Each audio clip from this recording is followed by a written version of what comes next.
আমাদের সমাজে কতটুকু পাপ এবং কতটা নিচে নামলে এরকম নিউজ আমাদের সামনে আসে দেখছেন। নিজের মেয়েকে ধর্ষণ, মানে এইটার কিছু বলার নেই। আপনারা কমেন্ট চেক করলে দেখতে পারবেন সমাজে কোনো ব্যক্তি ছোটোবেলা থেকে ইসলাম বা পরিবারের শিক্ষা পায় না, তাহলে সমাজের এত পর। অত্যন্ত ভালো একটা কমেন্ট করেছে।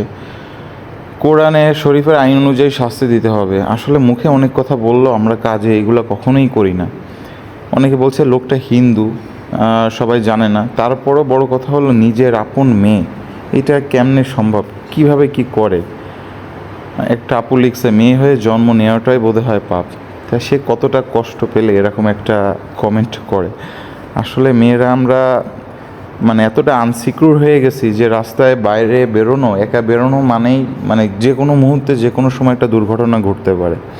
আমাদের সবার ফ্যামিলিতে মা বোন আত্মীয় স্বজন চাচাতো মামাতো অনেক ভাই বোনরা আছে। কখনো কি ভেবে দেখেছেন আপনাদের কারোর সাথে যদি এরকম কিছু হয় আপনারা কি মেনে নিতে পারবেন, সামলাইতে পারবেন?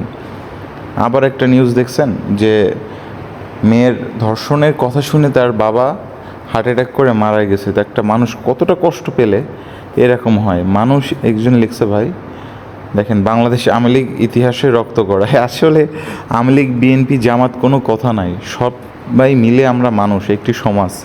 এখন দেশের এই অবস্থা, এখন কোনো রাজনৈতিক দল মানে টানা ঠিক না, যার যার যেটা ভালো লাগবে সেখানে ভোট দিবে।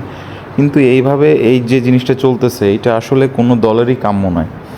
সর্বোপরি আমরা একটা মানুষ, এই মানুষকে আমরা রাখতে হলে দেখেন এই একটা নিউজ দেখেন, সেই যে মেয়েটা 8 বছরে তার আপডেট পাওয়া গেছে শিশুটির উপর যে নির্যাতন করা হয়েছে, যার কারণে শিশুটি এখনও জ্ঞান ফেরেনি।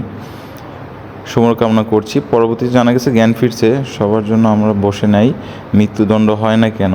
এখানে একটা নিউজ দেখেন যেখানে বলা হয়েছে যে ধর্ষকের বিচার 90 দিনের পরে মানে ভিতরে এটা কার্যকর হবে।